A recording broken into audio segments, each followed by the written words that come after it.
Musíme túto spoločnosť zmeniť. Ale jediný spôsob, ako to urobiť, je zmeniť jedinca.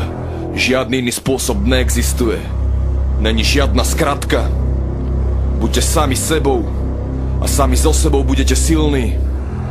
Masa je hlúpa a je to stádo oviec. Výstupte z davu a buďte osamelý leo, ktorý bojuje.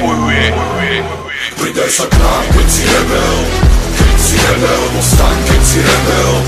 Keď si rebel, poď s nami, keď si rebel. Keď si rebel. Pridaj sa k nám, keď si rebel. Keď si rebel, postaň, keď si rebel. Keď si rebel, poď s nami, keď si rebel. Keď si rebel. Zdravím buržoáziu, že vraj som terorista. Som nebezpečný pre systém, bo som pacifista. Ne som zakriknutá ovca, ktorá nevie postať. Ja len hájim svoje práva, ne som alibista. Spoločnosť potrebuje rebeliu.